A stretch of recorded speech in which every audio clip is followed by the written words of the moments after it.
muchas personas, la oscuridad es asunto que temer. Tienen miedo de lo que no se ve y de lo desconocido. Cuando Jesucristo vino a esta tierra, murió y resucitó. Él causó que las tinieblas huyeran y por eso nadie debiera tenerle miedo a las oscuridades del futuro, nunca más. No tenemos que preocuparnos y tenerle miedo a este asunto llamado muerte, porque Jesús ha traído el futuro a la luz. La persona quien confía en Jesús y está descansando en Él y conoce las enseñanzas de la palabra de Dios, tiene un futuro brillante. Aunque viva en un mundo oscuro y deprimido, y aunque esa oscuridad sea más negra al pasar de los días, esta persona no se desespera ni teme al futuro. Esta persona ha leído el último capítulo del libro y sabe el resultado de las cosas. Sabe que el Señor Jesucristo es el vencedor y que todo va de acuerdo a los planes de Dios. En estas 4 sesiones estaré compartiendo de la palabra de Dios verdades concernientes al retorno de Cristo. La palabra de Dios no guarda silencio en referencia a este asunto. Dios quiere que su pueblo entienda lo que va a pasar. En esta sesión estaremos viendo la secuencia o la cadena de eventos que se asocian con la venida del Señor. En primer lugar, observamos que el Salvador regresará en el aire. Hay unas 333 profecías en la palabra de Dios que se refieren a la venida del Señor al mundo. 199 de estas profecías fueron cumplidas en la primera venida de Jesús a la tierra. Esto significa que existen 224 pasajes en la santa palabra de Dios que nos dicen que Cristo vendrá al mundo otra vez. Dios hace referencia 2 veces más a la segunda venida de Jesús que a la primera. En el Nuevo Testamento, el tema comúnmente discutido es la salvación. El segundo tema en popularidad es la segunda venida del Señor Jesucristo. El apóstol Pablo predicó acerca del bautismo en agua 13 veces en sus 13 epístolas. Sin embargo, predicó acerca de la segunda venida de Jesús 51 veces. El mensaje de la Biblia es que el Señor Jesucristo va a venir otra vez y es el mensaje que nosotros necesitamos estar proclamando a un mundo perdido que muere en pecado. Pablo escribió a los tesalonicenses en su primera carta, capítulo 4, versículos 13 al 18. Tampoco queremos, hermanos, que ignoréis acerca de los que duermen, para que no os entristezcáis como los otros que no tienen esperanza. Porque si creemos que Jesús murió y resucitó, así también traerá Dios con Jesús a los que durmieron en Él. Por lo cual os decimos esto en la palabra del Señor, que nosotros que vivimos, que habremos quedado hasta la venida del Señor, no precederemos a los que durmieron. Porque el Señor mismo con voz de mando, con voz de arcángel y con trompeta de Dios, descenderá del cielo, y los muertos en Cristo resucitarán primero. Luego nosotros, los que vivimos, los que hayamos quedado, seremos arrebatados juntamente con ellos en las nubes para recibir al Señor en el aire, y así estaremos siempre con el Señor. Por tanto, alentaos los unos a los otros con estas palabras. Aparentemente el apóstol Pablo pasó 3 sábados en la ciudad de Tesalónica, según Hechos 17:2. Y mientras se encontraba en ese lugar, le enseñó a la gente que el Señor Jesucristo vendría otra vez. Evidentemente, cierto periodo de tiempo había pasado desde que él estuvo en la iglesia en Tesalónica, y algunas preguntas habían surgido entre los santos que se congregaban ahí. Aparentemente, ellos habían comprendido la enseñanza de Pablo concerniente al retorno del Señor Jesucristo, y algunos de entre ellos habían muerto. Ellos estaban preocupados por sus amados que habían muerto, y no sabían qué relación tendrían al regresar el Señor. Por algún medio, la iglesia comunicó a Pablo algunas de estas incertidumbres que habían surgido. Pablo dio respuesta a estas inquietudes por medio de escribir esta carta que nosotros llamamos la primera epístola a la iglesia en Tesalónica. Así que Pablo, para animarlos y aliviar sus temores, recibe palabra del Señor y escribe este pasaje. No existe mejor descripción de lo que sigue en el programa profético de Dios que este. Aquí encontramos un registro exacto de lo que va a acontecer. Dios no quiere que andemos en tinieblas en cuanto a esto. ¿Cuál es la secuencia de su venida? ¿Qué es lo primero que sucederá cuando Él viene otra vez a la tierra? ¿Qué vendrá después? La primera cosa que está en la agenda de Dios será cuidar de los que le pertenecen, haciéndolos entrar al cumplimiento de su promesa de salvación. Así que, Observemos estos versículos y estudiemos acerca de la secuencia de su venida.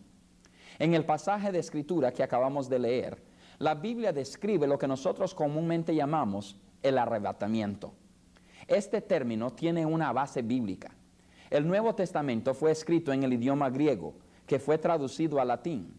La palabra en latín para arrebatado, o sea, levantado hacia arriba, es rapturo. Y eso es precisamente lo que va a suceder cuando viene el Señor. Un día, en medio del curso de nuestra vida, seremos levantados para arriba para encontrarnos con nuestro Señor. Permítame describirles en términos generales el escenario del retorno de Cristo. Cuando un cristiano muere, él o ella son llevados de inmediato por ángeles a la presencia del Señor al cielo. Nuestros seres amados están vivos con el Señor Jesús el día de hoy. Pero pronto vendrá el día cuando Jesucristo va a salir del cielo con todos los salvos que están con Él. Y ellos van a recibir instantáneamente un cuerpo eterno y glorificado, según 1 de Tesalonicenses 4:16 y 1 de Corintios 15:51 al 52. Al mismo tiempo, los creyentes que estamos viviendo en la tierra en el momento del arrebatamiento, seremos transformados instantáneamente a la imagen de Cristo y recibiremos también un cuerpo eterno y glorificado. Esto según 1 Tesalonicenses 4:17, 1 de Juan 3:2, Filipenses 3:21. A continuación, todos los creyentes regresaremos al cielo con el Señor Jesucristo, según 1 de Tesalonicenses 4:16. Esto es motivo de gran entusiasmo para nosotros los creyentes. Saber que en cualquier momento el Señor puede partir el cielo oriente para llevarnos con Él al cielo. La primera cosa que sucederá al llegar el momento adecuado, cuando Dios dice, ya basta, el tiempo ha llegado, es que nuestro Salvador regresará al mundo en el aire. El versículo 16 es muy claro en cuanto a esto. La próxima cosa en la agenda de Dios es el retorno del Salvador. El Señor Jesucristo mismo nos dijo que Él regresaría. Juan 14, 1 al 3 dice, no se turbe vuestro corazón. ¿Creéis en Dios? Creed también en mí. En la casa de mi Padre muchas moradas hay. Si así no fuera, yo os lo hubiera dicho.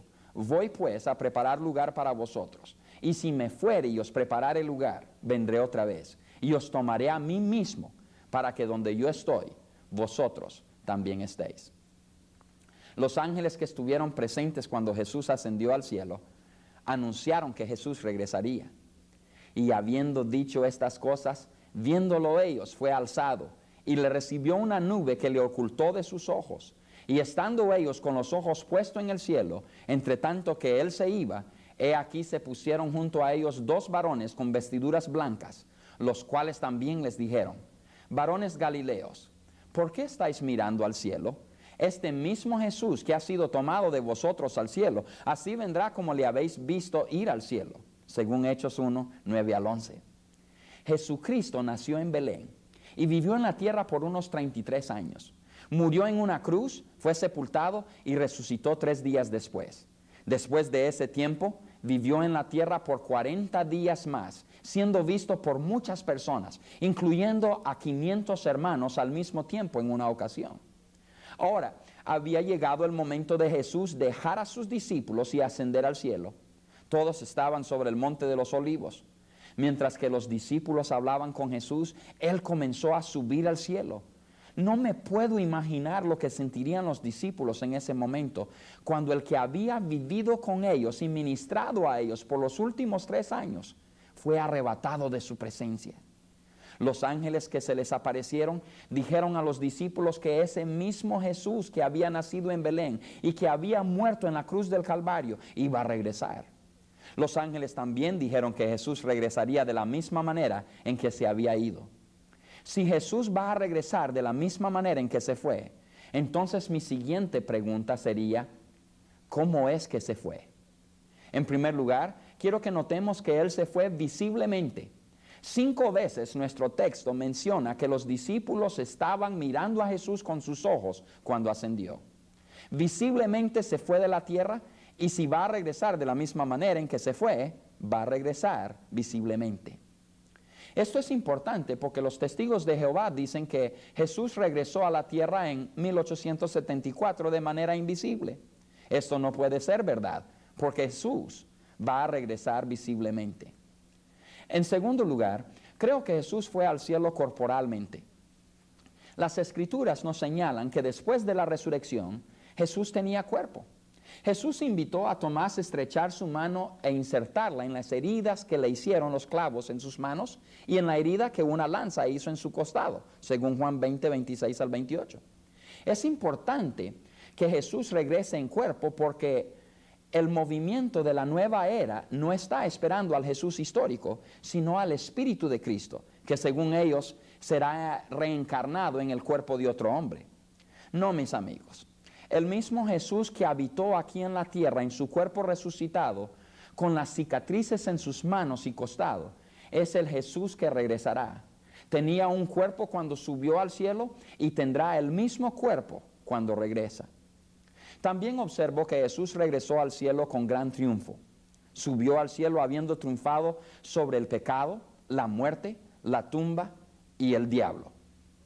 Jesús fue al cielo en triunfo y regresará como el Salvador triunfante. No regresará como oveja llevada al matadero. Vendrá como el león de la tribu de Judá.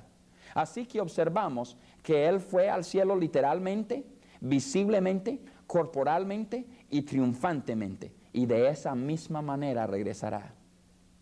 Notemos que el Señor vendrá del cielo. Eso significa que va a haber una intervención divina en los asuntos del hombre. Él vendrá con toda la autoridad, majestad y poder de Dios. Viene del cielo. Él es el único quien puede venir a resolver nuestros problemas. Notemos que es el Señor mismo. El Espíritu Santo lo ha declarado de esta manera para que no haya ningún malentendido. El que viene no es un ángel poderoso. El que viene no es un sustituto de Dios. El que viene es el Señor mismo. La segunda venida es cuando este mismo Jesús, con las cicatrices de los clavos, regresa a tierra. Nadie puede equivocarse en cuanto a la persona de Jesús. Su nombre terrenal es usado. Es el mismo Jesús que estuvo aquí antes, de eso no hay duda. Pero, ¿cuál sería el motivo del venir de Él? La razón es sencilla. Jesús conoce a los suyos. En el capítulo 10 de Juan, Él dice, yo conozco a mis ovejas y ellas me conocen a mí. Por eso es que el Señor mismo vendrá. La siguiente cosa en el programa profético de Dios es que el mismo Salvador vendrá. En segundo lugar, observemos algunas verdades en referencia a la resurrección de los santos. En el versículo 16 de nuestro texto, el siguiente evento es mencionado, la resurrección de los santos. Pablo dice, yo deseo que entiendan acerca de dónde están sus seres amados y cómo la muerte de ellos se relaciona con la venida del Señor. Es interesante notar la palabra que Pablo usó para describir a los santos que habían pasado de este mundo a la presencia del Señor. Notemos que él no usó la palabra muerte, sino que usó la palabra dormir. En los versículos 13, 14 y 15, él habla de los que duermen en el Señor. Cuando Esteban fue apedreado a muerte en el capítulo 7 del libro de los Hechos, él pidió al Padre recibir su espíritu y luego durmió. ¿Por qué es que ambos Pablo y Pedro usan el término dormir en vez de morir? La respuesta es sencilla. No podían usar la palabra morir porque en el griego esa palabra significa separación de Dios. Esta verdad es claramente enseñada en Romanos 6:23 porque la paga del pecado es muerte. La palabra muerte en este versículo significa separación de un santo y justo Dios. Pablo quería que entendiéramos que cuando un cristiano se muere, no es ni nunca será separado de Dios. Él dijo que estaban dormidos. Esto se refiere a que el cuerpo es lo que duerme y no el alma. Es el cuerpo que está dormido y no el espíritu. Cuando Jesús regresa para resucitar a los muertos, estará resucitando cuerpos que están dormidos. El espíritu está vivo, despierto, consciente y en la presencia de Jesús. Cuando un santo llega al momento de la muerte, el Señor Jesucristo lo toma en sus brazos y lo duerme. En Apocalipsis capítulo 1, Jesús tiene las llaves del cielo y el infierno. Una llave es símbolo de autoridad. Así que la Biblia nos presenta a la muerte como una puerta. ¿Y quién tiene la llave para abrir esa puerta? Jesús. Jesús tiene la llave. La Biblia nunca describe como dormir a la muerte de un hombre perdido en pecado. El dormir es una palabra que demuestra descanso o reposo. El dormir todavía es perteneciente a la vida. El dormir es algo temporáneo, no es una condición permanente. La segunda cosa que debemos tomar en cuenta al hablar de la muerte del creyente es esta. Los muertos en Cristo habitan con Jesús. Pablo dice, tampoco queremos, hermanos, que ignoréis acerca de los que duermen, para que no os entristezcáis como los otros que no tienen esperanza. Pablo nos recuerda que cuando uno que ha sido salvo se muere, no es el fin. Cuando un salvo se muere, tenemos la esperanza de verlos otra vez. Tenemos la promesa de Dios que seremos reunidos en la casa de nuestro Padre. Él no nos está diciendo que no lloremos, pues Dios sabe que la muerte es dolorosa. Recuerda que Él experimentó la muerte de su Hijo. El mismo Jesús lloró al recibir la noticia de que su amigo Lázaro había muerto.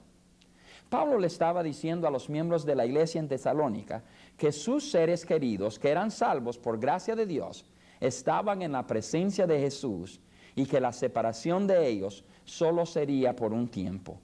Dentro de poco serían reunidos. Eclesiastés 12:7 nos enseña que cuando el cuerpo se muere, regresa al polvo de la tierra, pero que el espíritu regresa a su creador. En Filipenses 1:23, al hablar de la muerte, Pablo dijo que él preferiría partir y estar con Cristo. En otra ocasión, él dijo a los de Corinto, más quisiéramos estar ausentes del cuerpo y presentes al Señor. Eso se encuentra en 2 Corintios 5:8.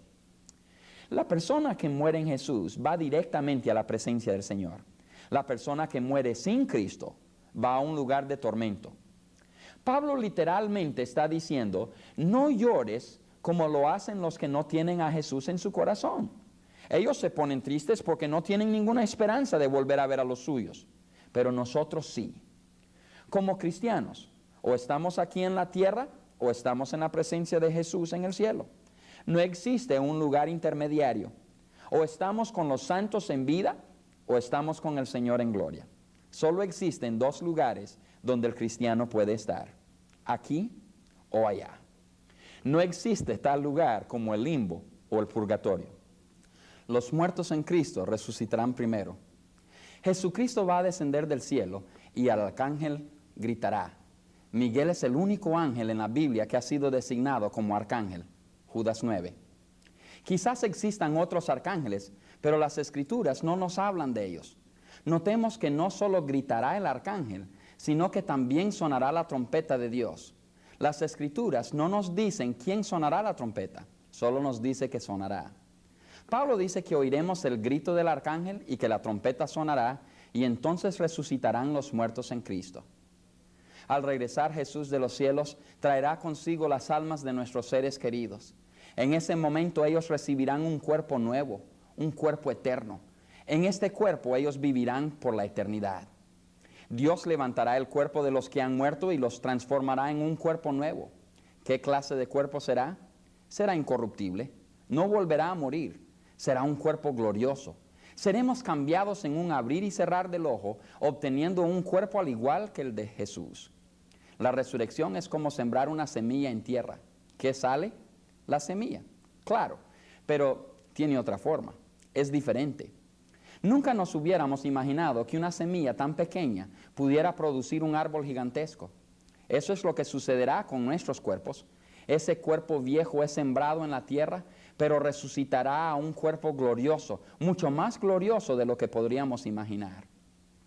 Y ahora vamos a nuestro tercer punto, porque después de esto viene el arrebatamiento de los santos.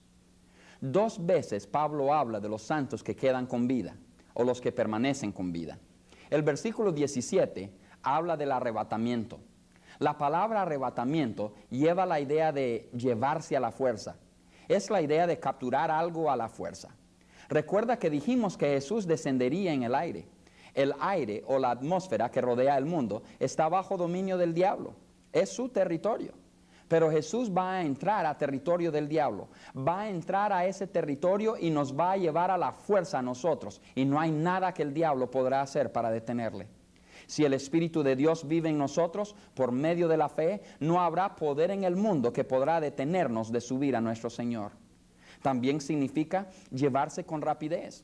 En el mismo tiempo en que los muertos son resucitados, los que estamos vivos seremos transformados. El arrebatamiento se hará con tanta rapidez que no podremos distinguir entre los dos eventos. No habrá tiempo para nada. No habrá tiempo para arrepentirnos. No habrá tiempo para arreglar las cosas con otros. Esta idea de arrebatamiento significa que Jesús viene a reclamarnos para sí mismo. Él viene por nosotros, le pertenecemos y Él viene a llevarnos.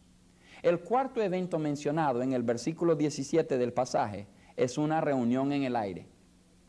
Cuando el Señor viene del cielo, traerá consigo las almas de nuestros seres queridos. En ese tiempo ellos recibirán un cuerpo nuevo y eterno. Inmediatamente después de que ellos reciban sus cuerpos nuevos, los que estamos vivos en la tierra, cuando Cristo regresa, recibiremos el nuestro. Luego los que vinieron con Jesús del cielo y los que estábamos en la tierra, nos reuniremos en un solo grupo en el aire y juntos regresaremos al cielo con nuestro Señor. Será una reunión de seres queridos. Todos los que están en Jesús estarán presentes. Será una reunión con nuestro Señor y así estaremos siempre con el Señor. Vamos a conocer cara a cara al Señor Jesucristo. Será una reunión que perdurará. Notemos que el apóstol Pablo dice, y así estaremos siempre con el Señor. Desde ese momento, nunca jamás seremos separados de nuestro Señor Jesucristo.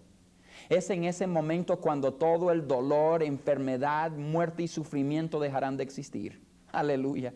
Pablo, después de terminar su discurso acerca del arrebatamiento con estas palabras, termina diciendo, por tanto, alentaos los unos a los otros con estas palabras.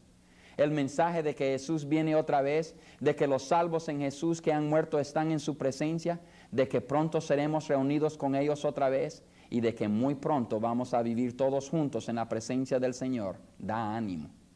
¡Qué mensaje más precioso! Es un mensaje de esperanza. Esta será una reunión que perdurará. Todos nuestros seres queridos, familiares, amistades, en fin, todos los santos de Dios. Jesús viene. La Biblia no nos señala el día ni la hora, pero de esto podemos estar seguros. Él va a venir. De hecho, la Biblia nos indica que su venida es inminente, o sea, que podría ser en cualquier momento. El mensaje de la Biblia es sencillamente esto. Los que conocemos a Jesús como Salvador, tenemos la seguridad de que Él viene por nosotros. Es excitante saber que Jesús podría venir en cualquier momento. La pregunta apropiada para hacernos al llegar a este punto es, ¿cómo nos preparamos para su venida? Si usted nunca ha invitado a Cristo a entrar a su corazón y vida, eso es lo que usted debiera hacer. Sencillamente es asunto de pedirle a Dios que le perdone sus pecados a base de la muerte de Jesús en la cruz e invitar a Jesús a entrar a su corazón para ser su Salvador. Una oración sincera resultará en su salvación, lo cual le dará la seguridad de irse con Jesús cuando Él viene por los suyos. No hay necesidad de temer al futuro si somos creyentes. La Biblia quiere que sepamos lo que Dios tiene programado para el futuro. Y aunque pueda aparentar que estamos pasando por tiempos muy difíciles, podemos estar confiados de que Jesús viene pronto y mañana un nuevo día amanecerá.